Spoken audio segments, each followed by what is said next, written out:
Et nous nous asseyons. Na tunaweza kuketi.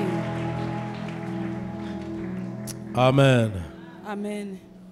Seigneur, nous disons merci ce soir. Bwana tunasema asante jioni ya leo. Cette soirée de gloire. Jioni ya utukufu. Une soirée de visitation. Jioni ya kutembelewa. Une soirée des amoureux de Dieu. Jioni ya wanaompenda Bwana. Une soirée des assoiffés de Dieu. Jioni ya wanaokuwa na kiu ya Bwana. Nous sommes assoiffés de toi, Seigneur. Tunayo kiu yako, Bwana. Et nous nous attendons à toi. Na tunakungojelea. Une soirée des hommes et des femmes qui ont confiance à toi, Seigneur. Jioni ambapo wanaume na wanawake wanakutegemea. Une soirée des hommes et des femmes qui n'ont que Dieu. Jioni ya wanawake na wanaume ambao wanakuwa tunawe Bwana. Nous n'avons que toi, Seigneur. Tunawe tu, Mungu. Et nos regards sont fixés vers toi.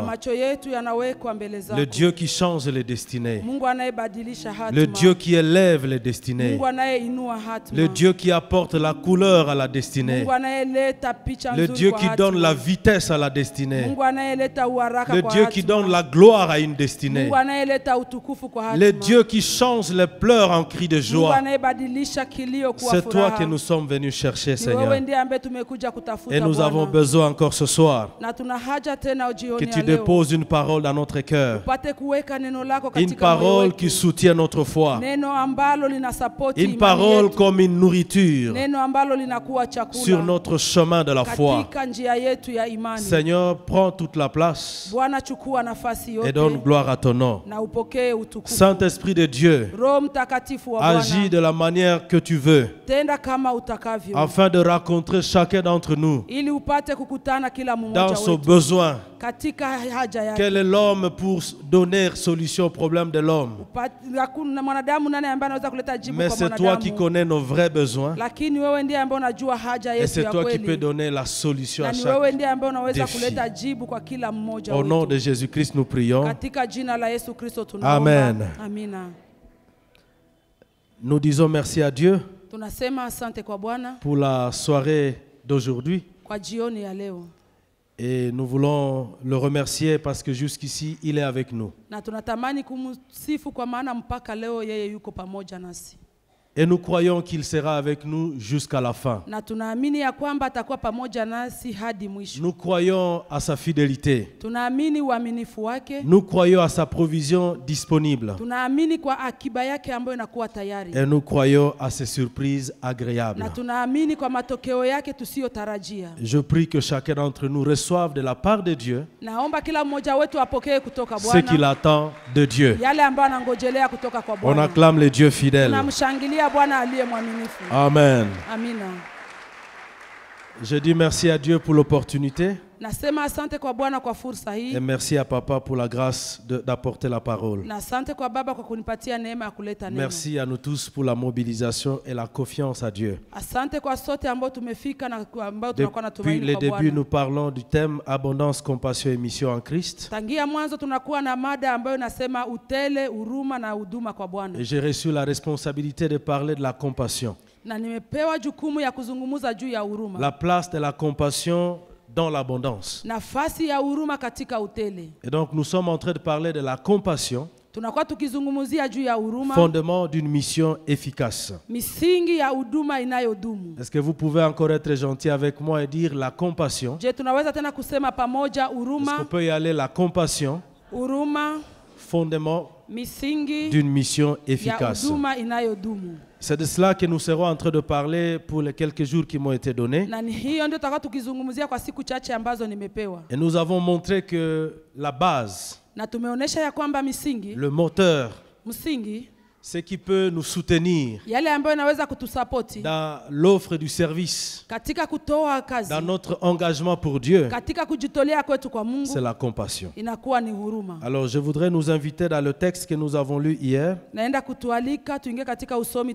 resterons encore dans les deux textes, Jean chapitre 21. Et nous allons lire le verset 15 et 17. Nous n'allons pas lire le chapitre entier comme nous l'avons fait hier. Et ensuite, nous lirons Exode chapitre 3, le verset 7 à 8. Lisons le texte ensemble si nous l'avons dans notre Bible. Verset 15e. Après qu'ils eurent mangé, Jésus dit à Simon-Pierre, « Simon, fils de Jonas, m'aimes-tu plus que ne m'aime ceux-ci? Il lui répondit, oui Seigneur, tu sais que je t'aime. Jésus lui dit, paie mes agneaux. Verset 16. Il lui dit une seconde fois, Simon, fils de Jonas, m'aimes-tu? Pierre lui répondit, oui Seigneur, tu sais que je t'aime. Jésus lui dit, paie mes brebis. Enfin 17, il lui dit pour la troisième fois, Simon, fils de Jonas, m'aimes-tu? Pierre fut attristé de ce qu'il lui avait dit pour la troisième fois, m'aimes-tu? Et il lui répondit, Seigneur, tu sais toutes choses, tu sais que je t'aime. Jésus lui dit, paie mes brebis. Exode chapitre 3, le verset 7. Exode chapitre 3, le verset 7e, nous lisons rapidement. L'Éternel dit, j'ai vu la souffrance de mon peuple qui est en Égypte, et j'ai attendu les cris que lui font pousser ses oppresseurs, car je connais ses douleurs. Je suis descendu pour les délivrer de la main des Égyptiens et pour le faire monter de ce pays dans un bon et vaste pays, dans un pays où coule le lait et le miel, dans les lieux qu'habitent les Cananéens, les Hessiens, les Amoréens, les Phérysiens, les Héviens et les Jébusiens. Amen. Amen. Je promis de parler de ce thème dans 4 directions. Nimeahidia kuzungumzia mada hii katika njia nne. La nécessité ou la raison d'être de ce thème.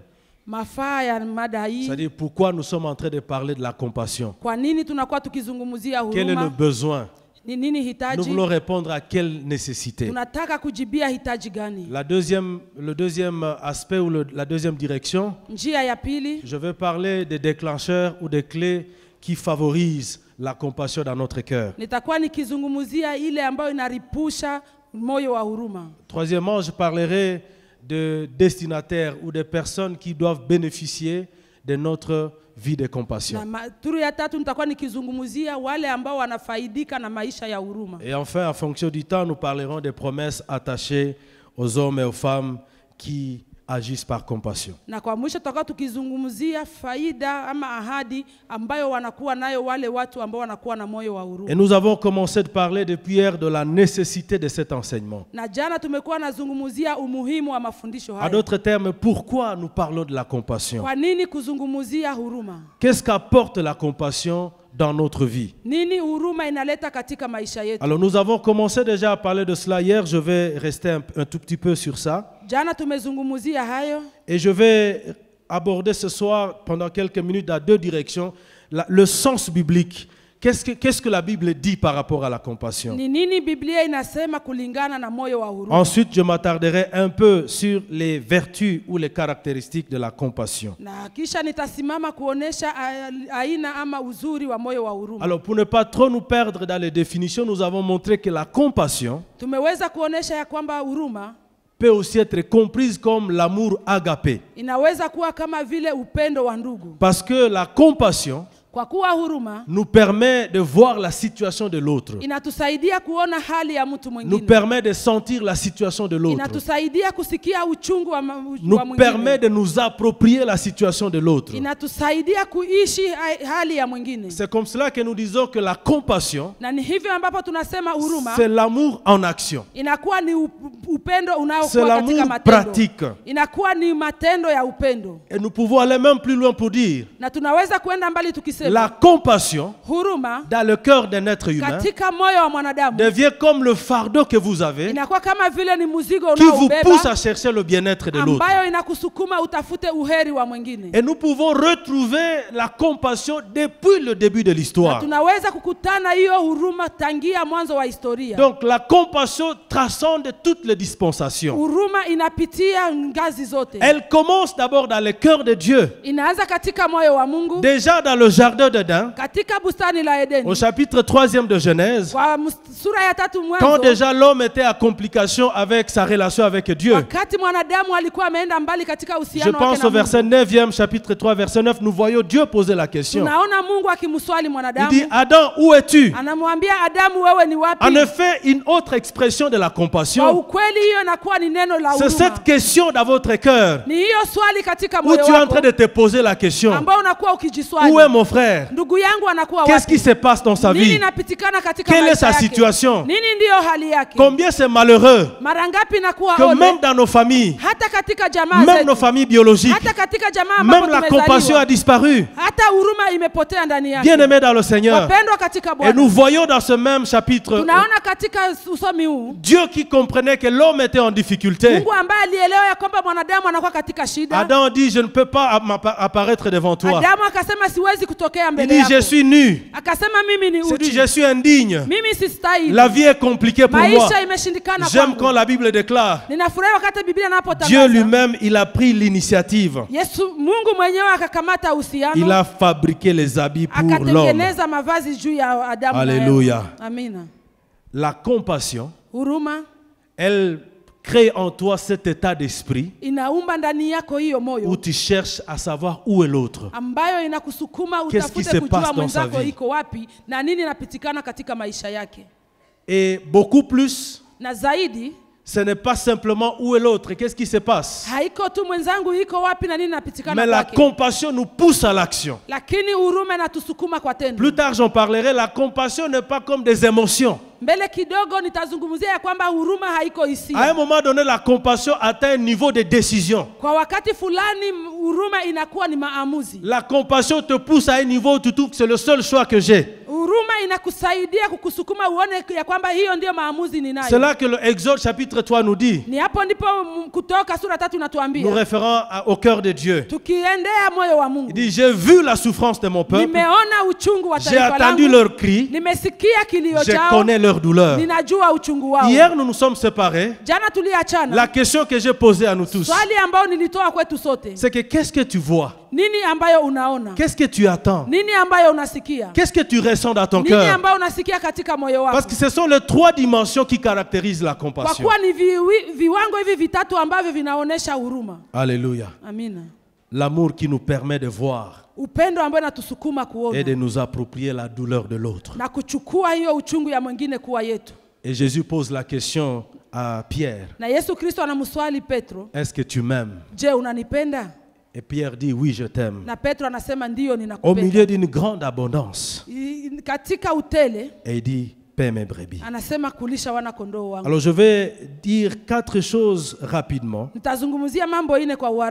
pour résumer pourquoi nous parlons de la compassion. La première chose dans le cas de cet enseignement, j'aimerais que nous retenions que la compassion est la base de la mission. Il n'y a pas de mission sans compassion. Honnêtement, sans la compassion dans notre cœur, nous allons nous retrouver dans la culture humaine selon laquelle chacun pour soi, Dieu pour tous. Nous pouvons nous retrouver même dans un contexte comme les disciples marchant avec Jésus. La Bible déclare Jésus passait quelque part. Il a trouvé un aveugle de naissance. Et c'est un homme qui avait des limitations. Un homme qui avait vraiment des difficultés. Et les hommes qui sont autour de Jésus, ils commencent à se poser la question, est-ce que c'est lui qui a péché ou ce sont ses parents qui ont péché? En d'autres termes, le cœur humain cherche à savoir, est-ce que tu ne mérites pas ce que tu es en train de vivre? Mais bien aimé dans le Seigneur, si Dieu nous regardait dans le sens de ce que nous méritons, je pense que Dieu n'agirait pas en notre faveur. La compassion va au-delà de chercher les fautes de l'autre, mais c'est regarder sa souffrance et de voir comment la faire sortir de la souffrance. Alléluia. Et Jésus dit à Pierre, paie mes brebis. Alors nous parlons souvent de la mission, parce que notre thème dit abondance, compassion et mission. Alors il est très important que nous rentrions dans les questions pratiques. Quand nous parlons de la mission, parfois il y a des personnes qui disent ce sont les gens qui partent à Dungu, ce sont nos missionnaires qui sont à Uvira, c'est notre missionnaire qui est à Kampala. De manière simple et pratique, la mission que Dieu nous donne, je peux l'appeler le service pour Dieu. Alléluia. Et nous avons aussi déjà dit cela. Servir Dieu ne signifie pas nécessairement prêcher du haut de la chair. Nous tous, nous sommes serviteurs et servants de Dieu. Est-ce que tu peux dire à celui qui est à côté de toi, tu es serviteur, tu es servante de Dieu? Alléluia. Et cela va avec une responsabilité. Quelle est notre mission? Alors j'aimerais le préciser ici. Nous sommes en mission partout où Dieu nous a placés. Et la mission que Dieu nous donne, qui doit être trompée dans la compassion, elle commence d'abord dans notre famille. Quels sont les lieux d'exécution de notre mission? Ta famille, les lieux de travail, pour ceux qui sont à l'école, les étudiants, et partout. Alléluia. Nous sommes tous en mission. Et qu'est-ce que nous faisons dans cette mission? J'aimerais noter deux choses essentielles. La première, le pasteur Marcel est revenu sur ça. La mission première que Dieu nous confie, c'est la propagation de l'évangile. Est-ce qu'on peut dire propager l'évangile? Bien-aimés dans le Seigneur, il n'y a pas autre chose. La grande chose que nous faisons, que ce soit par la parole, que ce soit par mes actes, que ce soit par mon attitude, nous voulons propager l'évangile. Et je vous renvoie à l'enseignement qui a été donné sur l'évangile. La bonne nouvelle du salut. J'aime Paul qui a dit dans Romains 1 chapitre 16. Il dit je n'ai pas honte de l'évangile car c'est une puissance de Dieu pour quiconque croit. Alléluia. Dans Ephésiens chapitre 3 le verset 10e, Paul est en train de dire le monde connaîtra par l'église la sagesse infiniment variée de Dieu. Quand on parle de la sagesse, c'est une solution à un problème. En d'autres termes, nous avons un message, nous avons une bonne nouvelle qui est une solution au problème de l'humanité. Et si nous n'avons pas la compassion pour comprendre qu'il y a des gens qui sont en difficulté, nous ne pouvons pas propager l'évangile. Partageons l'évangile dans nos familles. Partageons l'évangile dans nos milieux de travail. Partageons l'évangile dans nos milieux éducatifs. Partageons l'évangile partout. Est-ce qu'on peut crier partageons l'évangile? Oui, bien-aimés dans le Seigneur. Un indicateur d'une église vivante, c'est une église engagée dans l'évangélisation. Où est votre cœur par rapport à l'évangélisation? Alléluia. Je n'ai pas honte de l'évangile. La deuxième chose, dimension de notre mission, c'est que Dieu demande que nous puissions accomplir pour lui. J'ai appelé cela la vie et la pratique quotidienne des bonnes œuvres. Vivre et pratiquer les bonnes œuvres. Les bonnes œuvres. Dans 1 Pierre chapitre 2, au verset 12e, j'aimerais qu'on lise ce texte. 1 Pierre chapitre 2, le verset 12.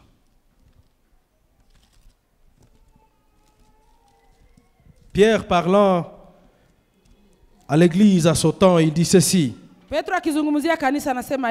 ayez au milieu de païens une bonne conduite, afin que là même où ils vous calomnient, comme si vous étiez des malfaiteurs, il remarque vos bonnes œuvres et glorifie Dieu au jour où il vous visitera.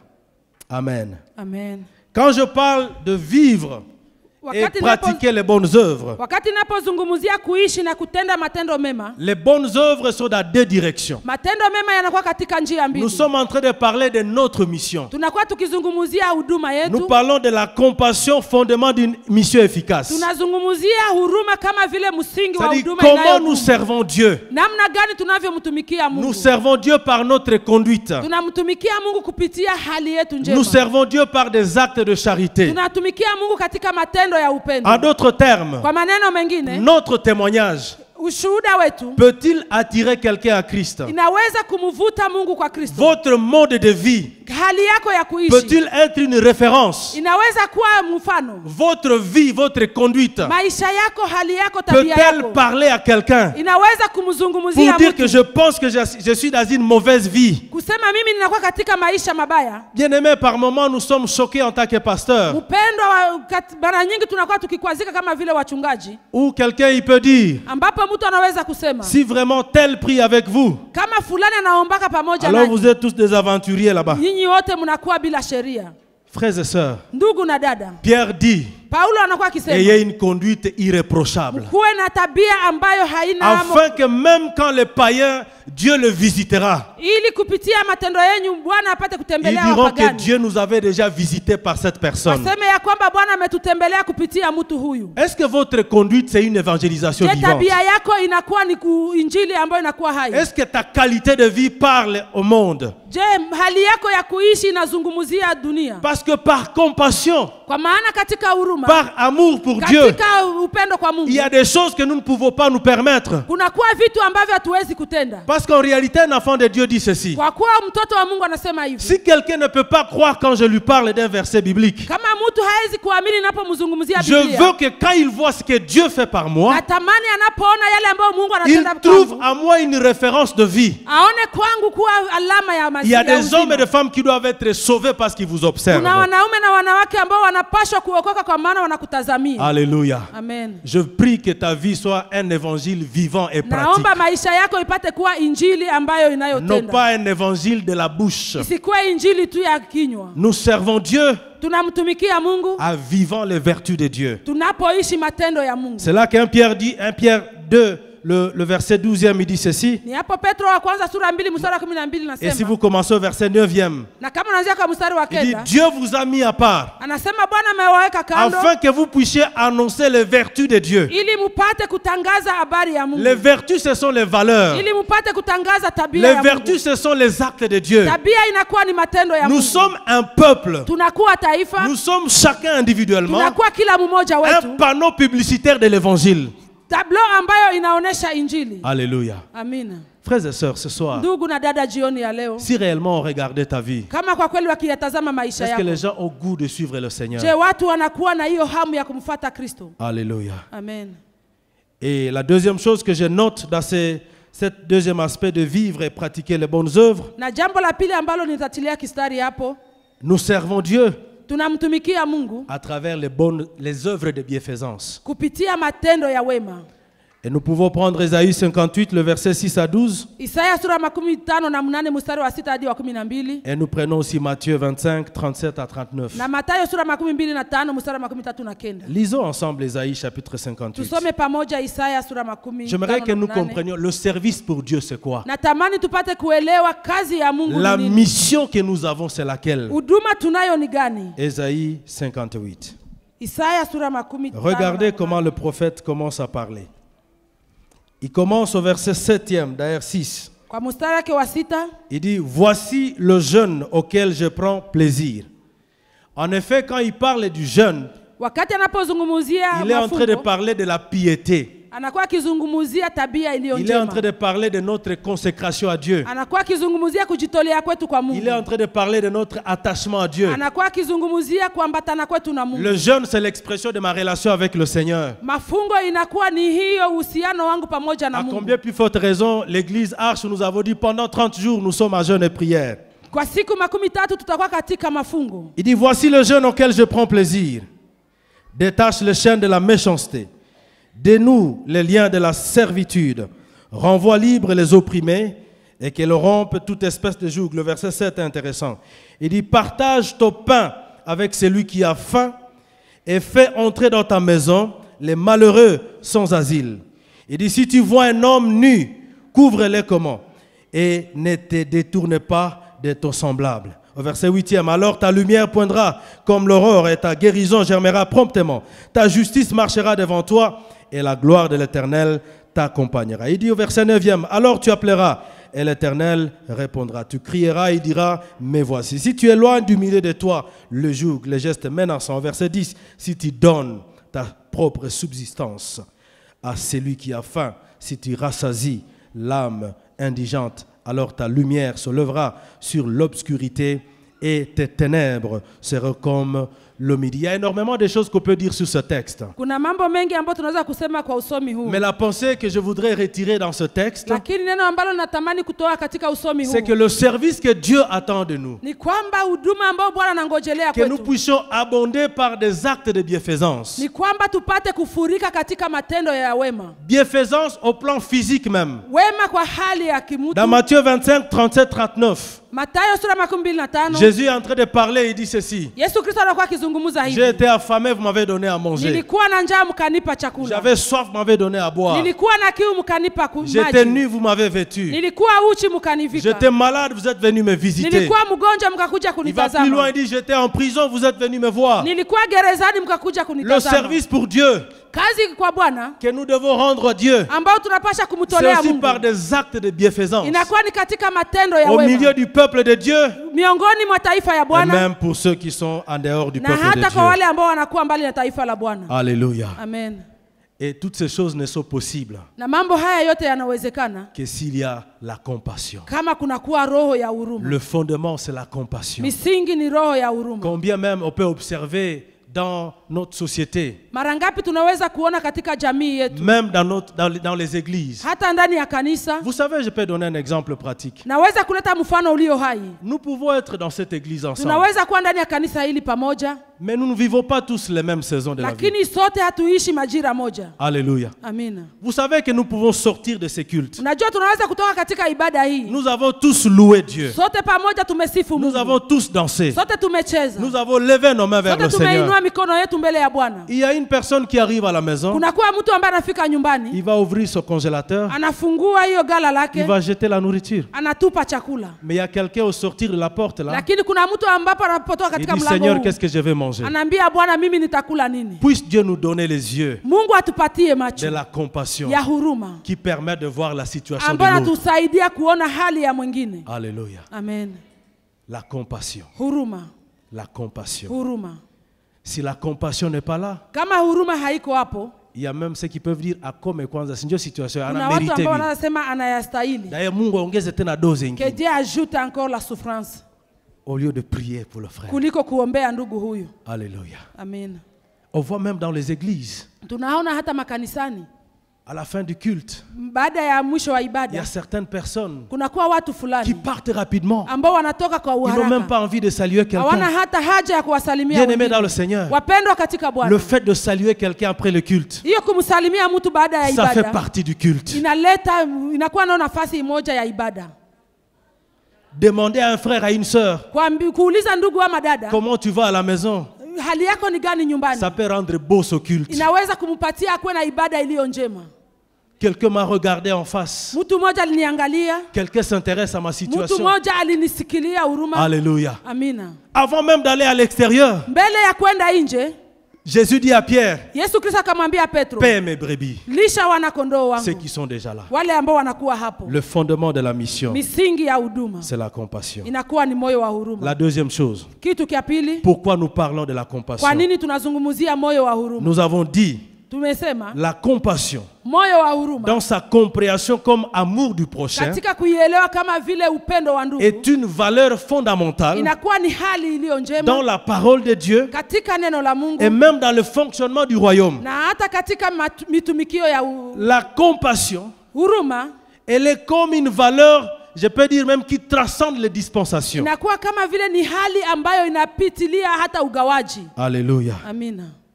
Et nous avons donné Matthieu 22, chapitre 37 et le verset 39. Mathayo sura 22 mstari 39.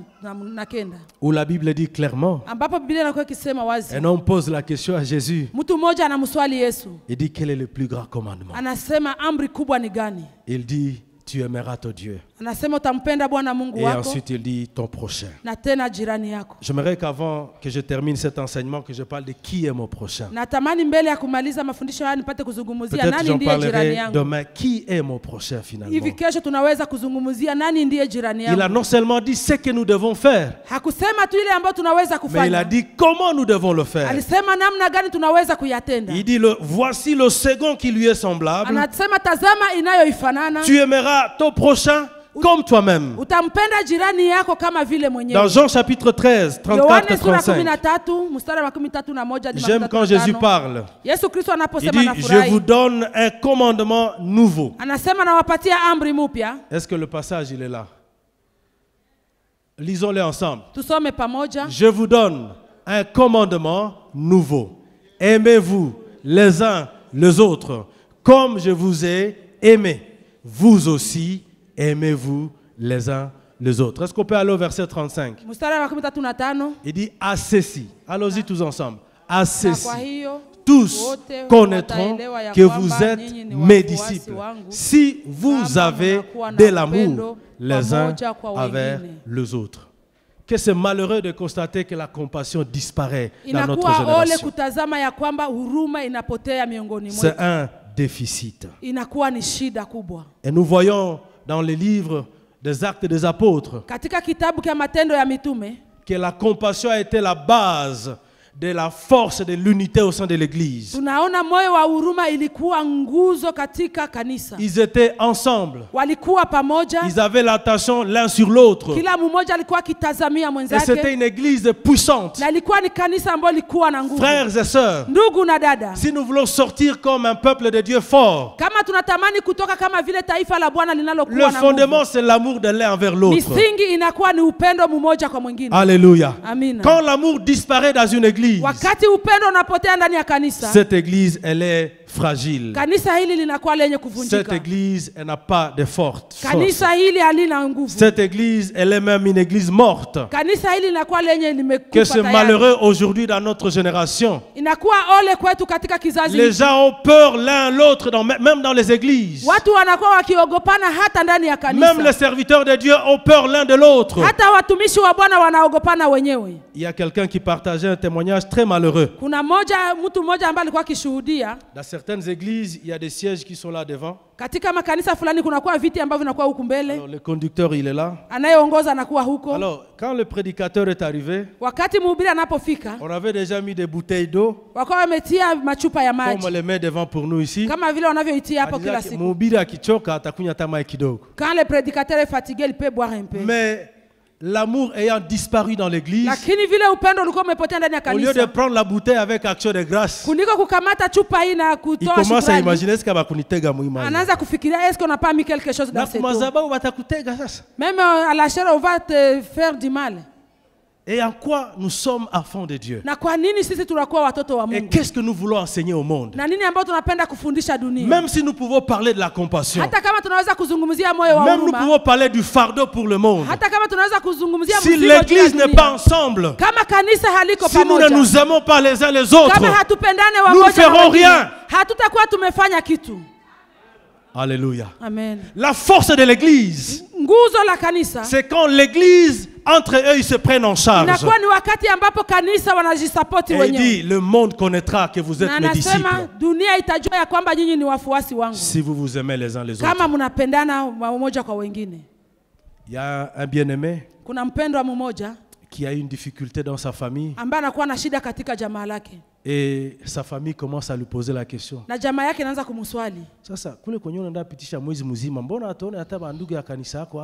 où tu passes tout un mois, mais ici on ne voit même pas un membre de ton église.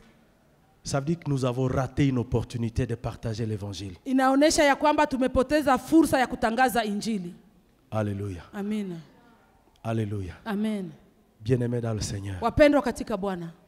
La compassion. moyo wa huruma, l'amour du prochain, upendo wa jirani, c'est une valeur fondamentale inakuwa ni hali iliyo njema dans le fonctionnement du royaume de Dieu. katika mitumikio ya ufalme wa Mungu. La troisième raison. Jambo la tatu, pourquoi nous parlons de la compassion? kwa nini tunazungumzia moyo wa huruma? Pourquoi il est important que nous soyons alertés sur ça? Kwa nini inakuwa ya muhimu tupate kusisitizia haya? Nous disons que c'est pour avertir l'église Tunasema ni kuarifu kanisa sur ce qui arrivera dans les derniers jours, kwa yale ambayo yatakayotokea kwa siku za mwisho, afin de ne pas tomber dans le piège du diable, ili tusiweze kuanguka katika mitego ya shetani, et que nous puissions bien jouer notre rôle. na tuweze kuchunga zamu yetu vizuri. Nous voulons nous prévenir. Tunatamani kujiweka kando. Nous voulons avertir l'église de Dieu. Tunatamani kuarifu kanisa. Nous vivons un temps compliqué, Tunakuwa katika muda ulio un temps prophétique. muda wa unabii. Je sais que même au début de l'église primitive, Najua huko mwanzo wa kanisa on parlait de ilipoanzia la fin des temps. walikuwa wakizungumzia Mais mwisho wa mieux dunia.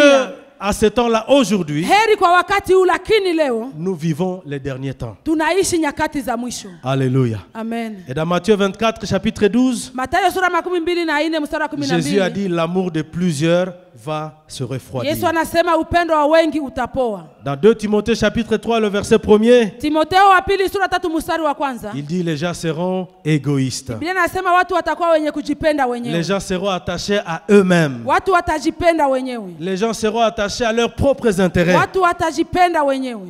Et si l'église ne peut pas jouer le rempart, Na kama kanisa haiwezi kuchukua nafasi hii, nous risquons de tomber dans ce même piège. tunaweza kuanguka katika anguko. Si l'église n'est pas attentive, Kama kanisa halikuwa angalifu, nous pouvons nous retrouver influencés par la culture du moment. tunaweza kujikutana tumeshawishiwa na hali hii ya sasa. Voici deux choses que Dieu attend de nous. Kunakuwa mambo mbili ambayo Bwana anangojelea L'église kwetu. est le lieu de refuge et de restauration de vie. Kanisa inakuwa nafasi ya kujificha na ya Et kubadilishwa kwa pour que nous maisha. soyons un lieu de refuge, Na ili tukuwe nafasi ya un lieu makimbilio, de restauration, nafasi ya kubadilishwa, il faut qu'il y ait de la compassion comme l'ingrédient pour cela. inabidi kukuwe moyo wa huruma kama vile nguzo. Alléluia. Amina. Alléluia. Amina. Si quelqu'un arrive dans cette église, Kama mtu anafika ndani ya kanisa hili, elle doit se sentir en sécurité. inabidi ajikutane katika Elle usalama. doit se sentir aimée. Ajikute amependwa. Elle doit se sentir acceptée. Amejikuta amekubaliwa. Parce qu'il y a quelqu'un qui a de l'attention sur lui. Kwa kuwa kunakuwa yule ambaye anakuwa na uangalifu juu yake. Alléluia. Amina.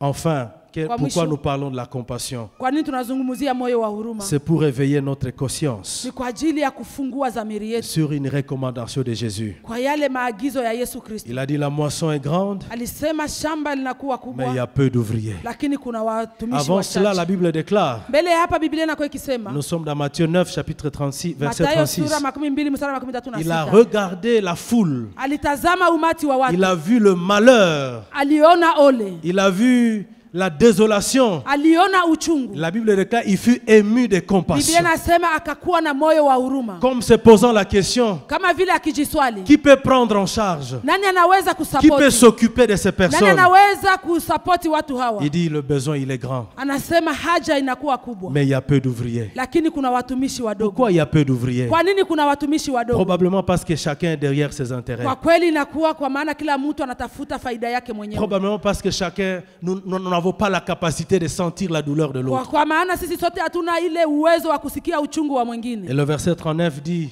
Na mstari wa 13 il dit inasema, plutôt 38, priez le maître de la moisson Biblia inasema mumuombe Bwana wa kazi d'envoyer les ouvriers dans sa moisson. atume watumishi katika shamba Nous lake. parlons de la compassion Tunazungumzia moyo wa huruma parce que nous avons besoin que Dieu crée à nous cette kwa compassion maana tuna haja Bwana aumbe ndani yetu moyo wa afin que nous huruma voyions le besoin ili tupate kuona et hitaji que nous soyons capables de dire Seigneur, me voici. na tuweze kusema Bwana unitazame. Alléluia. Amen. Dans Ésaïe chapitre 5, le verset 6e, Isaya sura 5 mstari wa 6, le prophète est en train de dire, nabii anakuwa akisema, j'ai attendu les cris du Seigneur. nimesikia sauti ya Bwana. Il dit, qui enverrai-je? Nani nitakaye Qui ira mtuma? pour nous? Nani ataenda kwa ajili Qui yetu? peut aller là où il y a le besoin? Nani ataenda huko ambako kunakuwa shida? Ésaïe ne s'est pas mis à genoux pour commencer à prier. Isaya hakupiga magoti na kuanza kuomba. Il a dit, Seigneur, moi-même je suis là. Alisema, Bwana mimi mpeke niko hapa. Je veux que dans cette assemblée, Natamani katika mkutano que huu Dieu ouvre nos yeux, kuwe Mungu afungue que macho Dieu ouvre yetu. nos oreilles, Mungu afungue masikio afin que yetu nous voyions ce qui se passe.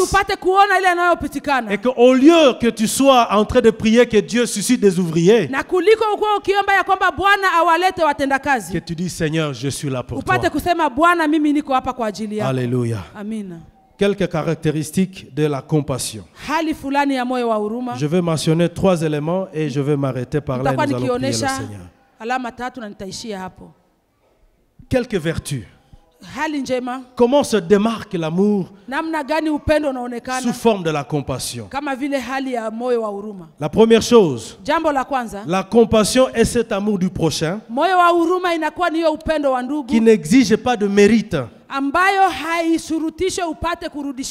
et qui cherche toujours le bien de l'autre sans exiger une contrepartie. La caractéristique principale de l'amour agapé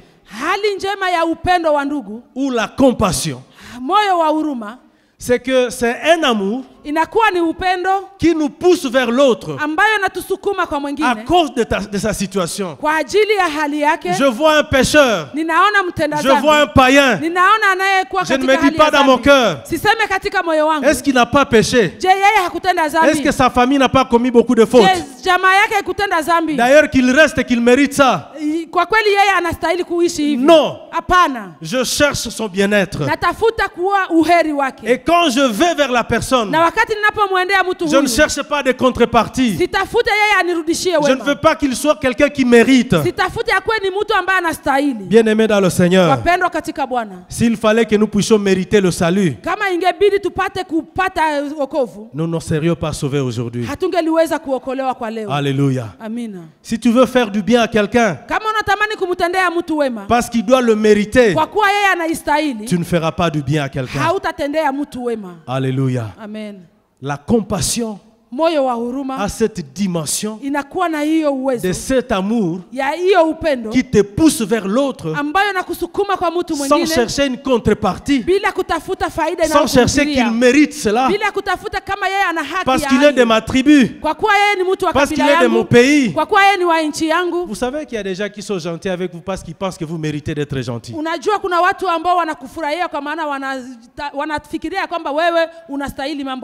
Il y a des gens même qui viennent vous visiter parce qu'ils estiment que vous êtes visitable.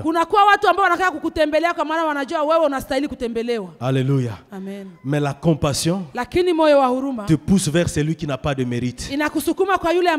Parce que tu veux lui redonner de la valeur. Alléluia. Amen. J'aimerais que un jour tu visites quelqu'un.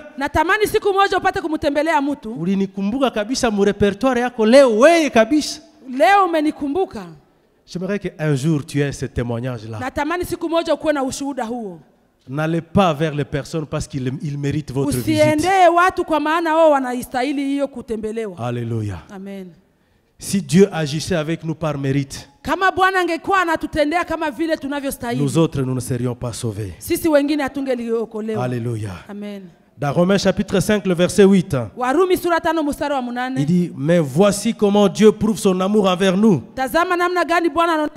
Alors que nous étions encore pécheurs, Christ est mort pour nous. Nous ne méritions pas. Nous ne savions même pas. Est-ce que tu peux étonner quelqu'un par ton acte de bienfaisance? Est-ce que tu peux surprendre quelqu'un par ta visite de salut? Alléluia. Amen. Dans 1 Jean chapitre 3, le verset 1er, il dit, voyez quel amour le Père nous a témoigné pour que nous soyons appelés enfants de Dieu. Mais j'aime comment l'auteur du texte dit, et nous le sommes. Est-ce qu'il y a 1 Jean, c'est 1 Jean chapitre 3. Donnez-nous ce texte, c'est intéressant. Il dit, voyez comment quel amour le Père nous a témoigné pour que nous soyons appelés enfants de Dieu. Allons-y ensemble. Voyez quel amour le Père nous a témoigné pour que nous soyons appelés enfants de Dieu. Et nous le sommes. Anaïchi Atoupal. Lui-même, il s'étonne. Yeye mwenyewe anashangaa. Alléluia. Amen. Nous sommes devenus enfants de Dieu non pas par mérite. Tumekuwa watoto wa Mungu haiko kwamba tunastahili. L'amour agapé, upendo wa la ndugu, compassion de Dieu, roho wa voyant notre Mungu, misère, akitazama il est uchungu wetu, descendu, alishuka, il a donné son fils. alitoa mwana wake. Alléluia. Amen. La compassion Moyo wa huruma ne tient pas compte du mérite. haitazame mtu ambaye anayestahili. La compassion Moyo wa huruma n'attend pas la contrepartie. haingojelee faida inayorudia. La compassion Moyo wa huruma te pousse simplement à faire du bien. inakusukuma kutenda mema. La compassion Moyo wa huruma t'aide à voir que la personne doit sortir de son malheur. inakusaidia kuona ya kwamba mtu huyu inabidi atoke katika ole wake. Alléluia. Amen. La deuxième chose Jambo la qui pili caractérise la compassion. ambayo inaonesha moyo wa huruma. Je dis la compassion, Moyo wa huruma je l'attends comme un fardeau. naiona kama vile hitaji. Un fardeau.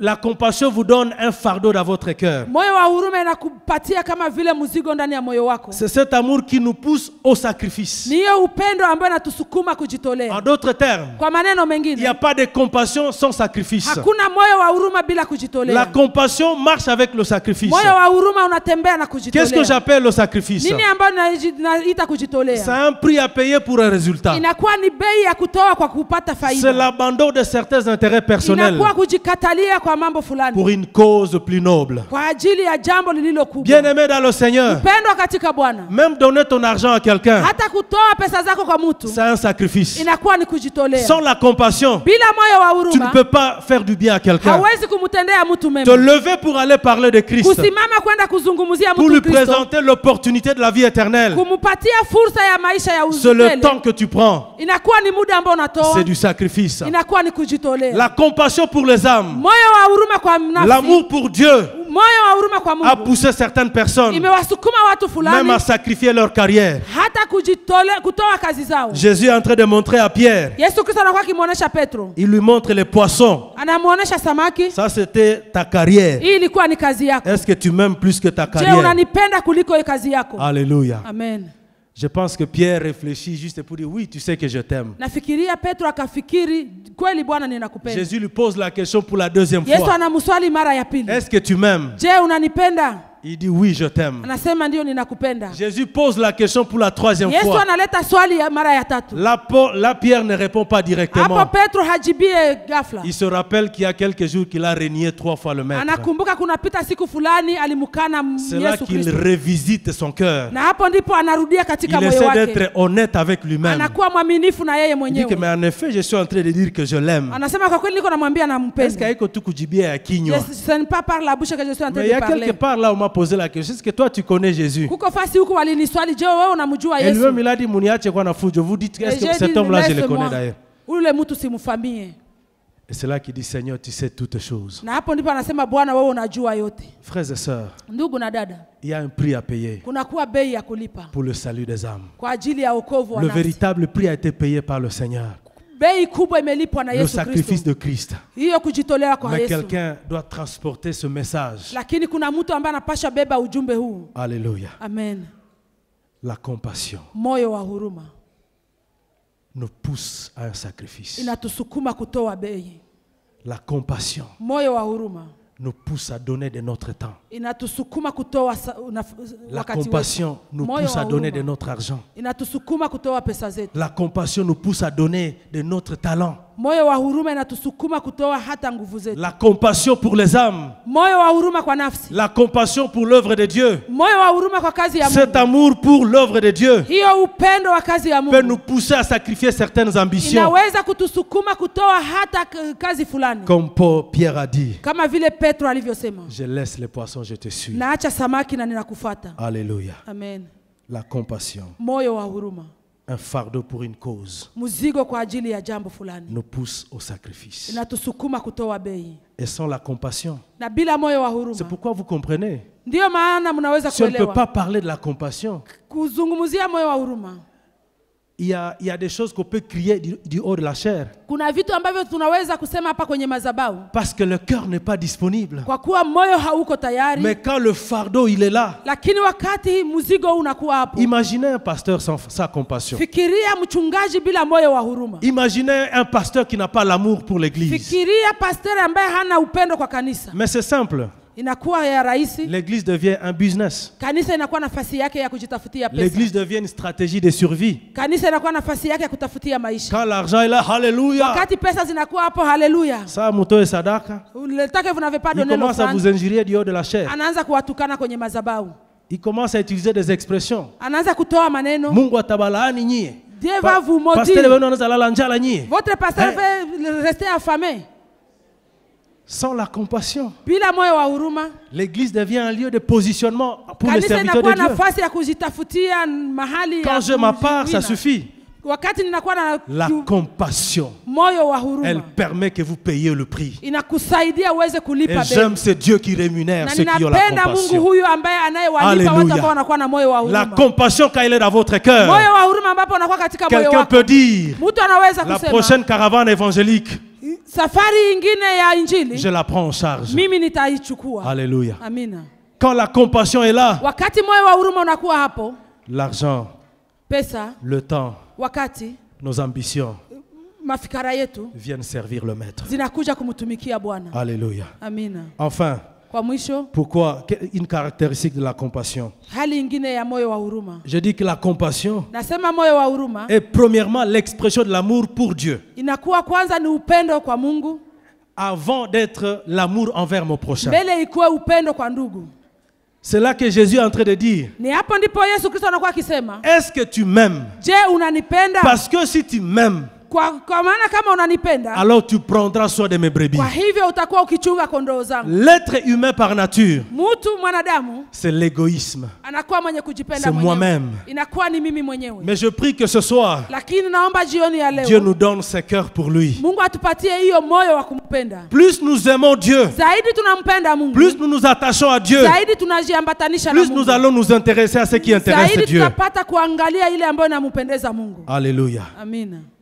Je prie que ce soir, naomba jioni ya leo, Dieu nous rapproche de son Mungu cœur. apate kutusogeza kwenye moyo wake. Alors je conclus. Na kwa nikimalizia, sans la compassion, bila moyo wa huruma, nous allons servir Dieu comme des mercenaires. Tutamtumikia Mungu kama vile wale ambao hawahusiki.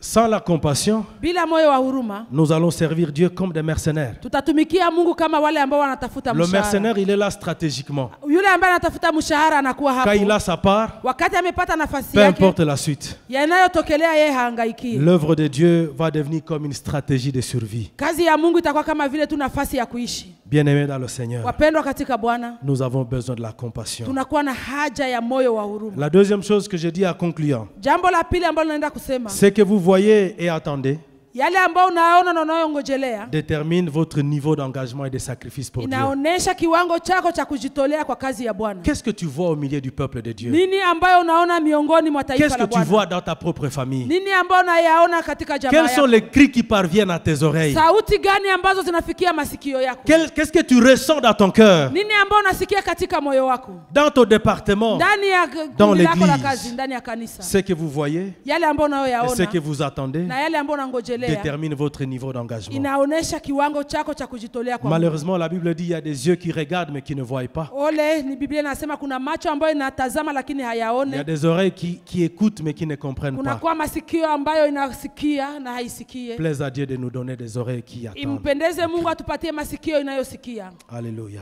Amen. Enfin, la compassion kwa mwisho moyo wa huruma est le moyen par lequel nous touchons le cœur de Dieu. Inakuwa ni njia ambapo tunaugusa moyo wa Bwana. La compassion moyo wa huruma permet que nous puissions nous engager pour les intérêts de Dieu. Inatusaidia tupate kujitoa kwa faida ya Mungu. Il y a une phrase qui m'a toujours béni, papa l'avait dit un jour ici. Kuna kuwa neno moja ambalo nanibariki na baba yetu ameyasema hapo. Si tu t'occupes des intérêts de Dieu, kama wewe unahusika na faida za Mungu, Dieu s'occupera également de tes intérêts. Mungu pia atahusika na faida zako. Dans Psaume 89, le verset 21. Zaburi sura 89 mstari 21. Il dit, je trouvais David homme selon mon cœur. Anasema nimempata Daudi mtu kama vile moyo wangu. Homme selon mon cœur. Mtu kama vile moyo wangu. Ma main le soutiendra. Mkono wangu utamsapoti. Quand tu touches le cœur de Dieu, wakati unaugusa moyo wa Mungu, tu mobilises sa main également en ta faveur. Unauleta mkono wake juu yako. Alléluia. Amina. Je trouvais David homme selon mon cœur. Nimempata Daudi mtu kama vile moyo wangu.